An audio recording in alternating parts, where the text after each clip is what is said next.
네, 소중한 리포트 같이 보기 9번째 손님 모셔보겠습니다. 박성순 애널리스트와 함께 하겠습니다. 안녕하세요. 안녕하세요. 네, 오늘 갖고 오신 종목이 네페스 아크입니다. 저희가 앞서서 경민 위원님과는 메모리 반도체 팹리스 기업 제주 반도체에 대해서 공부를 했는데 네페스 아크는 비메모리 반도체 기업입니다. 간단히 기업 소개부터 해주실까요? 네, 네페스 아크에 대해서 먼저 말씀드리겠습니다. 네페스 아크는 이 네페스라는 업체의 이제 자회사고요. 2019년도에 물적 분할로 설립이 됐습니다.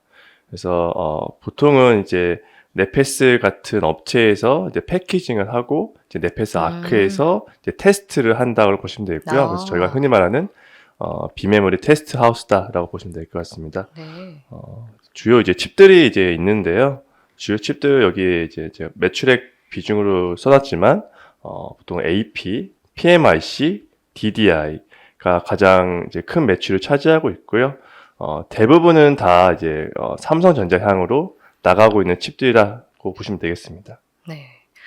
네, 저희가 반도체 패키징 테스트 업체를 이제 오사트라고 부르는데 이제 네페스 아크도 오사트인 거죠? 그렇죠. 예, 오사트는 결국 아웃소싱하는 업체들이거든요. 외주하는? 네. 외주하는 후공정 업체고요. 네. 이제 뭐 패키징을 하는 업체, 테스트를 하는 업체를 통틀어서 오사트라고 저희 부르고 있고, 네. 여기 보시면은 제가 이제 네페스 그룹의 턴키 서비스 제공하고 있는데요. 이 네페스 모회사에서 패키징이라는 서비스를 하고요. 네페스 아크는 이제 웨이퍼 테스트나 이제 패키징에 마치고 난 네. 칩의 테스트를 하는 테스트 전용 회사라고 보시면 되겠습니다. 네.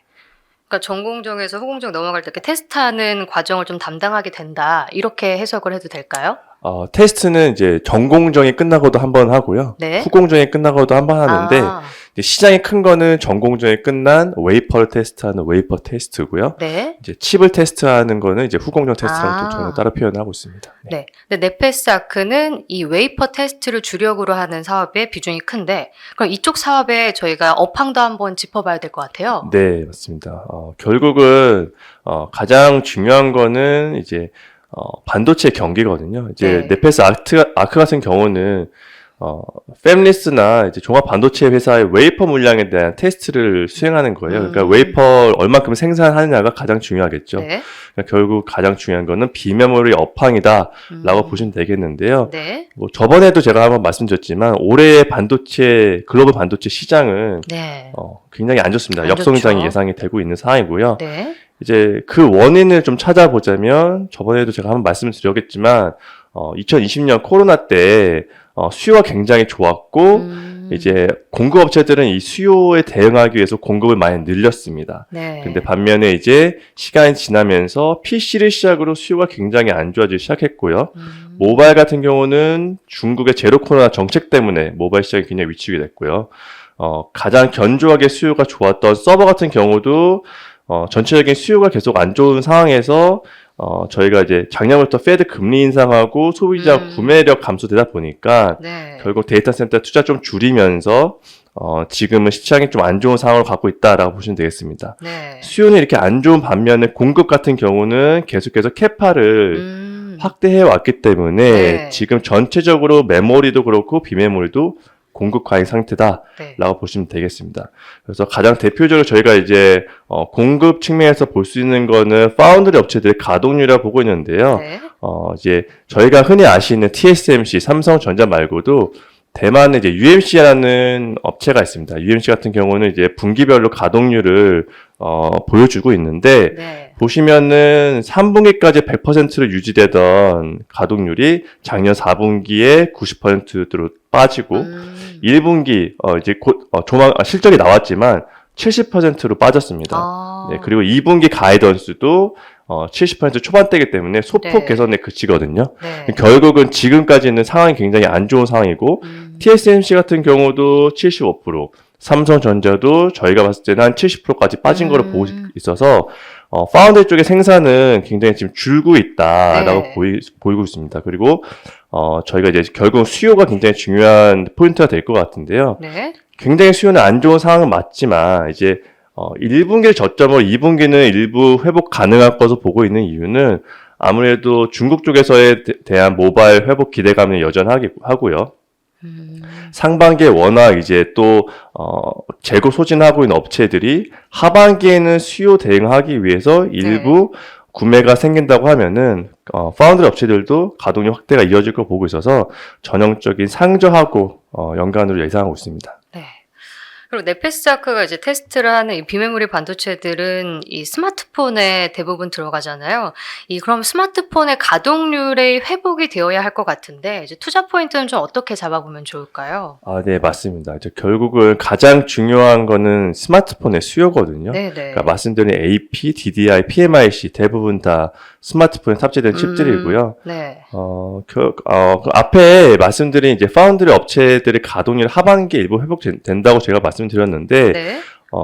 결국 이제 스마트폰도 하반기에 일부 개선이 가능하다라고 보고 있습니다. 네. 이제 지금 당장으로 봤을 때는 1분기의 수요는 굉장히 안 좋았거든요. 1월과 2월, 3월 모두 월간으로 계속 MOM으로 수요가 안 좋았고, 네. 저희가 봤을 때는 이제 그 스마트폰 채널에 대해서 재고 조정이 일부 굉장히 컸다라고 보고 있고요. 이제 주문을 안 받고 계속해서 갖고 있는 재고 소진하고 있는 구간이었기 때문에 1분기 안 좋았는데, 저희가 봤을 때는 재고 조정도 상당 부분 이루어졌기 때문에 거의 끝이 온 게 아닌가라고 보고 있고, 네. 이제 저희가 흔히 말하는 AP 업체들 중에서 중가 쪽에서 좀 강점을 보이는 미디어텍이라는 업체가 있습니다. 네. 미디어텍의 월별 실적을 보면은 2월 달에 35% 전월 대비해서 증가를 하고 3월 달에도 40% 이상으로 전월 대비 증가했는데요. 네.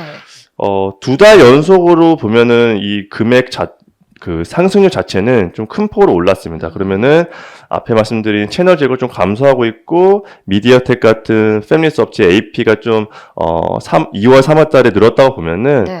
2분기에는 아무래도 스마트폰 생산이 좀 늘지 않겠냐라고 보고 있고요. 네. 그렇게 되면 넷패스 아크 같은 경우도 지금 가동률이 1분기에 굉장히 많이 내려와 있는 상황인데, 이 1분기의 저점으로 좀 회복할 거로 보고 있습니다. 네. 그리고 두 번째로 말씀드릴 수 있는 부분은 대부분의 매출이 삼성전자에서 발생되다 보니까, 네. 결국은 삼성전자, 삼성전자 LSI의 물량이 중요한데요. 가장 중요한 것 중에 하나는 또 AP입니다. AP, 네. 아시겠지만 삼성전자의 대표적인 AP가 엑시노스인데요. 네. AP가 중요한 이유는 AP가 단일로도 나가지만 이 PMIC와 연동돼서 나가거든요. 그래서 두 개의 물량이 묶여서 나가는 부분이 많기 때문에 네. AP가 굉장히 중요한데, 네. 삼성전자 엑시노스 지금 굉장히 고전하고 있는 구간입니다. 그렇죠. 네.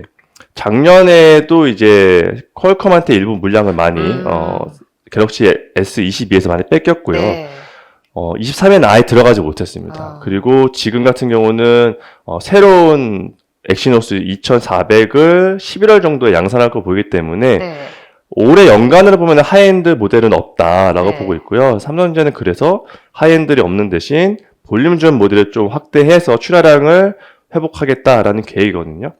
그러면은 결국 중고가 세그먼트 쪽에서 잘 팔려야 된다는 얘기고요. 네. 저희 계획한 대로 이제 중가나 중국 스마트폰의 탑재가 좀 엑시노스가 늘어난다면 네. AP랑 PMIC 테스트 물량도 동행해서 갈 수 있다라고 보고 있습니다. 네. 그리고 세 번째, 네 번째로 말씀드린 건 간단히 말씀드리면 좋을 것 같은데요. 네. 얼마 전에 언론에 나왔지만 국내 그 반도체 후공정 생태계 조성한다고 이제 정부랑 삼성전자 맞아요. 네, 발표를 했죠. 네. 네, 거기에 대해서 이제 수요가 예상되는데, 사실 이거는 굉장히 좀 긴 그램에서 수혜가 예상된다고 볼 수 있고요. 단기적으로는 뭐 아직까지 저희가 뭐 굉장히 크게 수혜라고 볼 수는 없습니다만, 이제 결국은 대만과 한국의 파운드리의 생태계의 가장 큰 차이는 이제 TSMC와 삼성전자라는 큰 파운드리 업체의 차이뿐만 아니라 전체적인 후공정 생태계 이런 것들이거든요. 그러니까 우리나라는 워낙 이제 메모리 위주 나라다 보니까 네. 이제 후공정에 대해서 그렇게 신경을 안 썼던 부분이고, 네. 지금 이제 삼성전자가 파운드리 산업을 키우면서 후공정 밸류체인을 같이 가져가려는 상황이어서 정부와 삼성전자의 투자에 따라서 이제 오사트 업체들도 수혜가 좀 중장기적으로 예상된다라고 보실 수 있고요. 네. 마지막으로 말씀드리고 싶은 거는 이제 팬아웃 PLP입니다. 팬아웃 PLP는 이제 모회사의 넷패스에서 진행하고 있고 북미 이제 AP 고객사 향으로 지금 진행을 하고 있는데요. 네. 팬아웃 PAP는 기존의 이제 웨이퍼가 아니라 패널에서 만드는 패키징입니다. 그래서 굉장히 이제 원가를 줄일 수 있는 방법이긴 하지만 지금 워낙 처음 하다 보니까 아직까지는 시장에서 그게 큰 영향을 주지 못하고 있고요. 거기에 더불어서 이제 시장이 안 좋다 보니까 퀄컴 자체도 물량을 줄이고 있어서 아직까지는 넷패스도 팬아웃 PAP에서 그렇게 괄목하는 성적을 보이지 못하고 있습니다. 그런데 저희가 결국은 하반기에 말씀드렸듯이 스마트폰 수요가 좀 개선되고 AP 출하가 늘어난다면은 팬아웃 PAP도 일부 물량이 증가하지 않겠나 이렇게 보고 있고요. 그렇게 되면은 넷패스 아크의 테스트 물량도 같이 증가할 수 있다라고 보고 있습니다. 네. 이렇게 넷패스 아크의 4가지 투자 포인트 짚어주셨고요. 실적 전망을 보니까 올해는 작년에 비해서 외형도 좀 줄고 영업이익이 상당히 많이 줄어들 거라고 추정을 하셨더라고요. 어떻게 전망을 하신 거죠? 네, 맞습니다. 넷패스 아크 같은 경우는 이제 비메모리 웨이퍼의 물량이 굉장히 중요한데 네. 앞에서 잠깐 보셨겠지만 파운드리 업체들의 가동률이 작년 대비해서 지금 1분기 굉장히 많이 빠져 있고 네. 2분기도 일부 회복되겠지만 그 회복폭이 크지 않습니다. 그러면은 하반기에 전년같이 막 가동률이 굉장히 올라간다 치더라도 상반기가 워낙 안 좋기 때문에 연간을 봤을 때는 매출액은 좀 감소할 거다라고 보고 있고요. 네. 그에 반해서 영업이익률이 더 빠진 이유는 사실 이 테스터 업체들은 이 테스터를 돌리면은 이제 계속해서 수익이 생기는 거잖아요. 그러니까 네네. 결국은 테스터의 가동률이 높아질수록 마진이 좋아지는 구간인데 테스트의 가동률이 떨어지니까 네. 고정비 커버가 안 되면서 이익의 하락폭이 더 큰 거죠, 매출액보다. 네, 그렇게 보고 있고요. 사실은 뭐 계속 말씀드리지만 전체적인 스마트폰이나 반도체 업황 같은 경우가 상저하고를 예상하고 있기 때문에 네. 저희는 가동률 같은 경우는 1분기 저점이고 점진적 회복 예상한다라고 보고 있고요. 특히 이제 중국 같은 경우가 모바일 시장 회복 기대감은 여전히 상존하기 때문에 네. 하반기에는 전체적인 실적은 회복할 수 있다라고 생각하고 있습니다. 하반기 반도체 업황 회복을 기대하면서 좀 지켜볼 필요가 있어 보입니다. 자, 그럼 넷패스 아크의 밸류에이션은 현재 어떤 수준인가요? 네. 올해 2023년 PBI 기준으로 네. 제가 리포트를 썼을 때는 1.2 수준이었는데요. 지금 주가 좀 빠져서 1.1 수준이고요. 네네. 여전히 저희 역사적인 PBR 밴드 하단에 위치해 있다라고 보고 있습니다. 그리고 피어라고 저희가 생각하는 동종 업체들은 네. 이제 오사트 업체들 제가 이렇게 적어놨는데 네. 사실상 가장 흡사한 업체들은 전문 테스트만 하는 업체인 LB세미콘과 두산 테스나 두 업체를 볼 수 있고요. 네. 이 두 업체의 평균 PBR은 1.5 수준입니다. 그래서 사실 넷패스 아크가 좀 저평가를 받고 있는데요. 네. 이 낮은 밸류에이션은 저는 크게 두 가지라 보고 있고요. 뭐 모든 오사트 업체들이 공통적으로는 반도체 업황 둔화에 따른 실적 우려감이 녹아 있을 거고 네. 두 번째 같은 경우는 모회사 팬아웃 PAP에 대한 불확실성이 좀 녹아있지 않냐라고 보고 있습니다. 그래서 사실 넷패스 같은 경우가 지금 팬아웃 PAP에 굉장히 큰 기대감을 갖고 투자한 상황이기 때문에 네.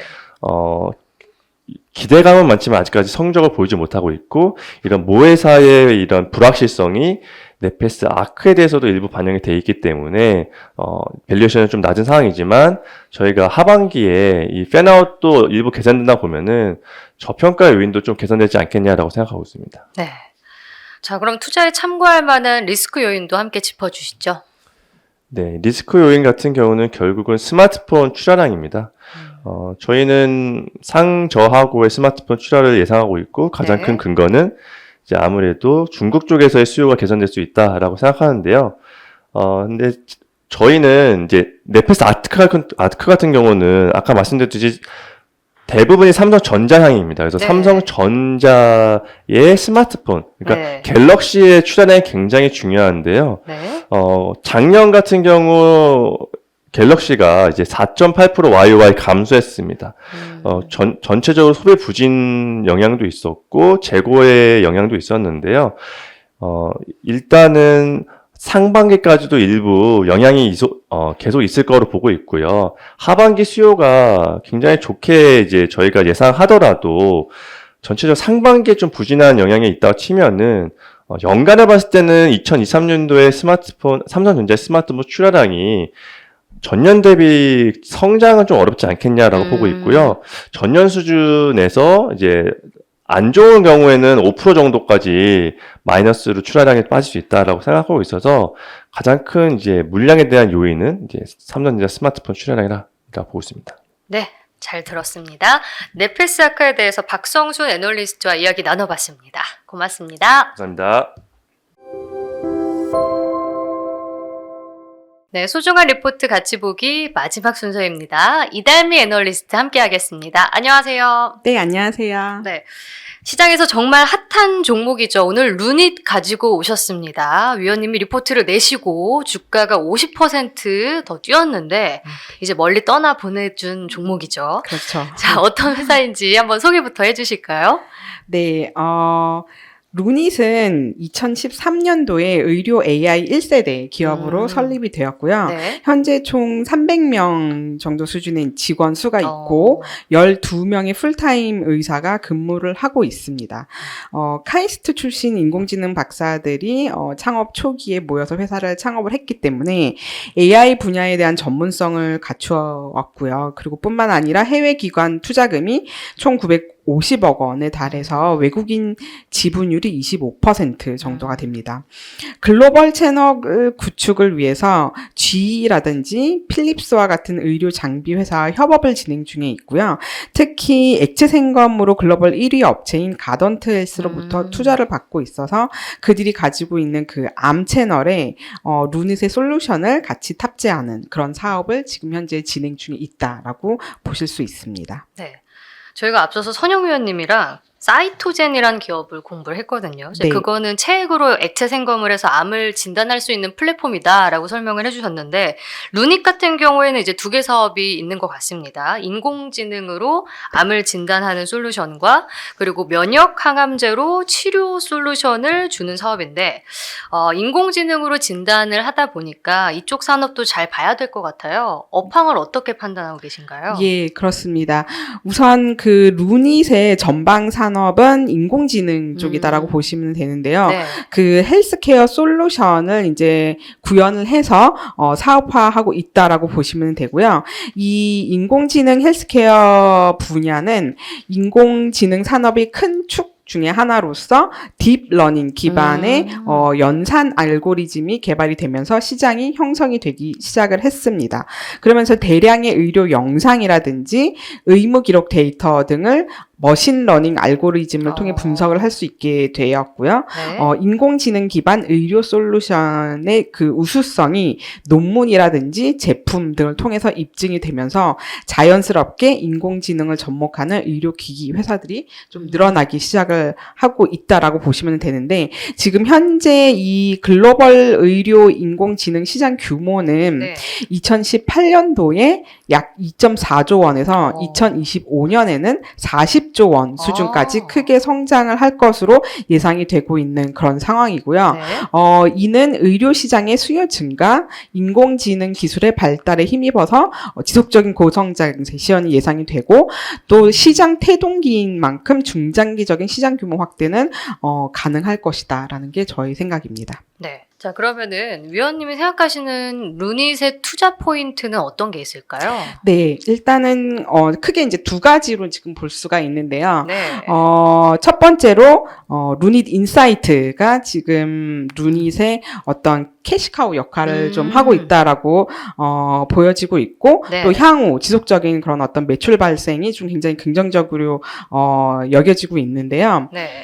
이 루닛 인사이트는 암 진단 솔루션이고요. 엑스레이로 촬영한 필름을 AI를 통해 판독을 해서 보이지 않는 작은 병변을 검출해내는 그런 솔루션이다라고 네. 보시면 됩니다. 그래서 보통 저희가 이제 뭐 폐라든지 이런 걸 이제 엑스레이로 촬영을 하는데 의사가 지금은 이제 육안으로 암이 있는지 없는지 유무를 판단을 하는데 이걸 이제 AI가 판단을 하기 때문에 좀 더 정확한 판단이 가능하다라고 보시면 될 것 같고요. 네. 그래서 이제 판독 보조 솔루션 단계에서 AI가 의료 영상에서 암 병변을 검출을 하고 병변의 존재 가능성과 위치를 이제 표시를 해줍니다. 그래서 의사가 이제 놓치기 쉬운 조기 암 병변을 이제 정확하게 검출을 한다라는 그런 어떤 장점이 있고요. 네. 이 인사이트 제품은 지금 현재 크게 흉부 촬영술과 이제 유방 촬영술이 시판 중에 있고 네. 추후에 지속적으로 이제 신제품이 출시가 될 것으로 예상이 되고 있습니다. 네. 지금 이 표를 보시면은 인공지능 단독으로 이제 판독을 했을 때와 의사 단독으로 판독을 했을 때의 이제 차이를 보시면 네. 인공지능이 이제 단독으로 판독을 했을 때의 정확도가 훨씬 더 높은 높네요. 이런 부분은 이제 좀 보실 수가 있고 네. 또 인사이트를 통해서 암 조기 진단이 이제 가능한데 폐암 같은 경우는 지금 폐암 환자의 50%가 조기 진단이 가능하고요. 그리고 이제 유방암 환자 같은 경우는 40%가 이제 조기 진단이 가능한 그런 어떤 레코드를 이제 좀 보유를 하고 있다라고 보시면 될 것 같고요. 네. 사실은 이 루닛 인사이트의 이제 또 장점 중에 하나가 확실한 그런 어떤 판매처를 지금 좀 보유를 하고 있다라는 부분인데 네. 일단은 지금 글로벌 엑스레이 장비로는 GE 헬스케어라든지 후지필름, 필립스와 이제 계약이 지금 맺어져 있는 그런 상황입니다. 네네. 그래서 요거는 이제 그 흉부 쪽에 이제 해당이 되고요. 네. 그리고 이제 유방 촬영기 쪽으로는 홀로직과 후지필름 요런 쪽으로 이제 지금 파트너사가 이제 지금 맺어져 있는 그런 상태이고 네. 글로벌 지금 연간 엑스레이 장비 판매 수가 지금 현재 이제 7만 대인데 지금 루닛의 파트너 시장 점유율이 한 50% 정도입니다. 그래서 연간 3만 5천 대까지 지금 판매가 가능하고요. 지금 현재 루닛은 2022년 연말 기준으로 약 한 1,000대 정도를 판매를 하고 있습니다. 그래서 일단은 뭐 결론적으로 잘 팔리고 있다라고 보시면 될 것 같고 향후 매출액도 점진적으로 이제 늘어나면서 루닛의 이제 캐시카우 역할을 이제 해줄 거다라고 보시면 될 것 같습니다. 그러니까 이 루닛의 인사이트가 솔루션이잖아요. 그래서 네. 이제 엑스레이 기기를 만드는 뭐 GE나 필립스 그리고 유방 촬영기를 만드는 이런 회사들이랑 협업을 해서 그렇죠. 판매를 하는 거죠. 네, 맞습니다. 음. 그들의 장비에 얘네 솔루션이 탑재가 되고 네. 그 장비가 이제 최종 고객사한테 이제 병원이라든지 의사한테 이제 팔리면서 네. 거기에 이제 같이 솔루션이 들어가는 그런 음. 형태로 판매가 이루어진다라고 보시면 됩니다. 네. 근데 이제 글로벌 파트너들이 확실히 이제 안정적인 매출처를 보유하고 있다. 이렇게 그렇죠. 제가 해석을 할 수 있겠습니다. 네. 자, 그리고 루닛 스코프 이게 이제 인사이트가 캐시카우였다면 이쪽이 좀 성장성이 있는 거 아닐까요? 네, 맞습니다. 루닛 인사이트는 좀 캐시카우 역할을 이제 한다라고 네. 보면은 반면에 이제 스코프 같은 경우는 네. 좀 어떤 잠재력인 그런 어떤 성장성을 좀 보유를 하고 있다라고 보시면은 되는데 루닛 스코프는 암 치료 결정 솔루션이고요. 면역 항암제 동반 진단 테스트라고 보시면 됩니다. 지금 최근에 개발되고 있는 면역 표적 항암제라든지 아니면 면역 항암제 같은 경우는 기존의 그 화학 항암요법 대비해서 부작용이 좀 적다라는 장점이 있어서 이제 고가의 투약이 되고 있는데요. 네.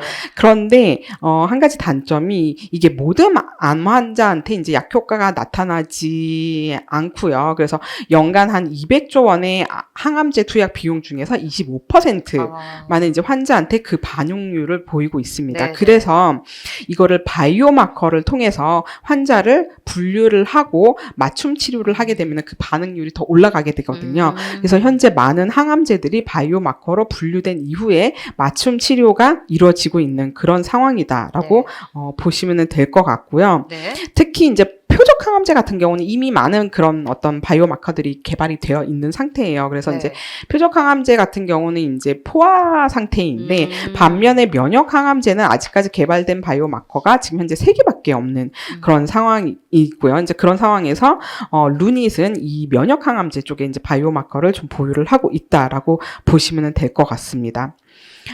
그래서 이제 루닛은 어쨌든 AI 쪽에 이제 특화되어 있다 보니까 네. 기존 항암 그 바이오마커와는 달리 디지털 조직 병리 슬라이드에 딥러닝 기술을 적용을 한 그런 항암제 치료 결정을 지원을 한다라고 보시면 될 것 같습니다.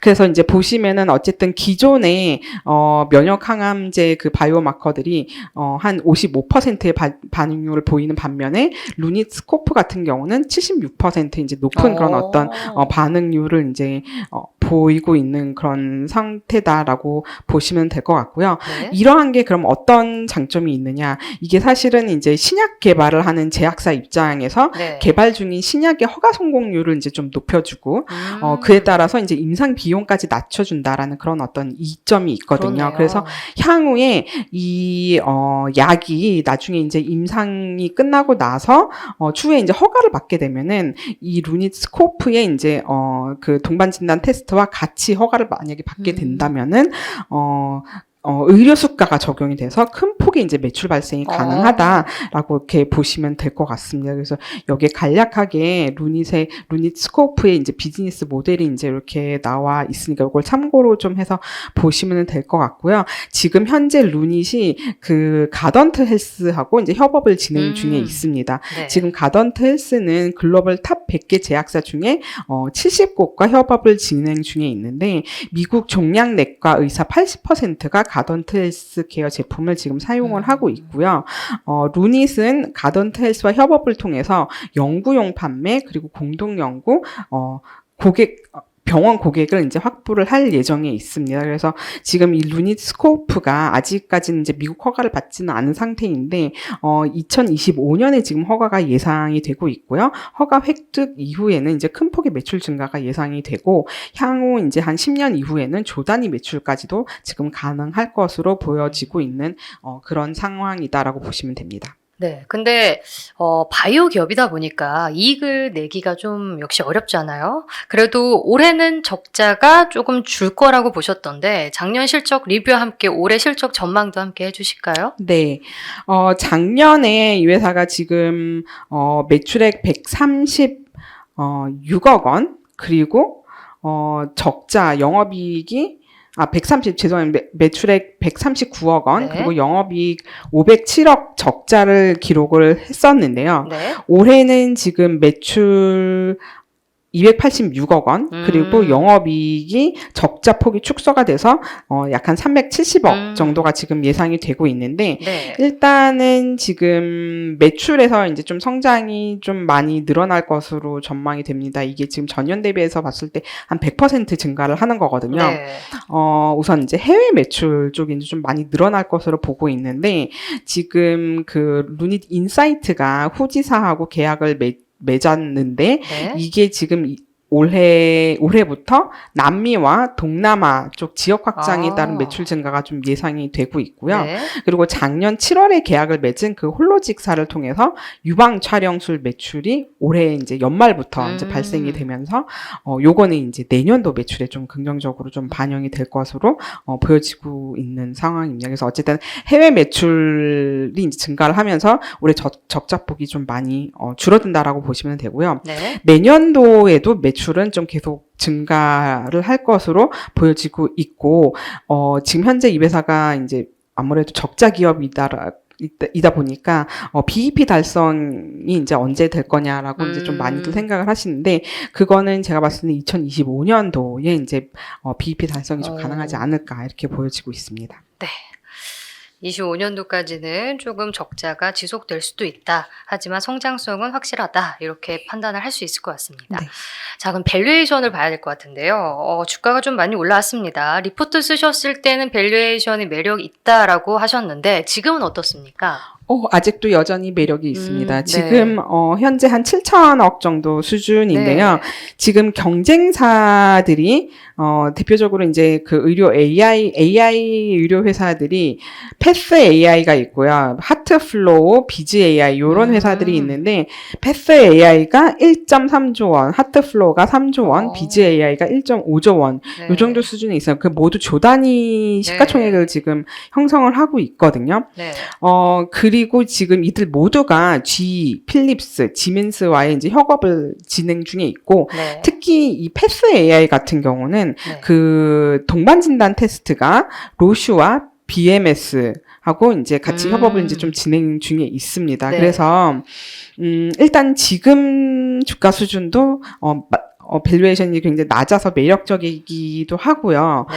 향후에 루닛 스코프가 이제 그 글로벌 파트너십 확보에 지금 노력 중에 있는데 다수의 계약 체결 시에 이제 회사의 밸류 상승은 이제 충분히 가능하다라고 보여지고 있어서 아직까지도 여전히 좀 밸류에이션 매력적이다라고 판단이 되고 있습니다. 네. 자, 그럼 루닛의 리스크는 어떤 게 있을까요? 네, 아무래도 글로벌 파트너사와의 협업이 굉장히 중요한 회사인 만큼 이 회사와의 그런 어떤 계약 파기가 좀 리스크 요인이 될 수밖에 없는데요. 루닛은 유통 네트워크가 없기 때문에 이런 글로벌 파트너사와의 협업이 굉장히 좀 중요하고요. 따라서 이제 우호적인 관계를 이제 계속 유지를 해나가는 게 네. 굉장히 중요합니다. 근데 지금 어쨌든 루닛 같은 경우는 현재 GE라든지 가던트 헬스케어, 후지필름 이런 글로벌 파트너사와의 관계가 굉장히 좋고 그리고 미국 종양내과 의사 80%가 지금 가던트 헬스 제품을 사용 중에 있는데 네. 루닛 인공지능 솔루션이 이제 가던트 헬스 제품하고 같이 제공이 돼서 유통망 확보를 할 예정에 있기 때문에 네. 안정적인 매출 창출은 가능하다라는 게 저희 생각입니다. 아, 그렇군요. 네, 잘 들었습니다. 지금까지 루닛에 대한 분석 이달미 애널리스트와 이야기 나눠봤습니다. 고맙습니다. 감사합니다.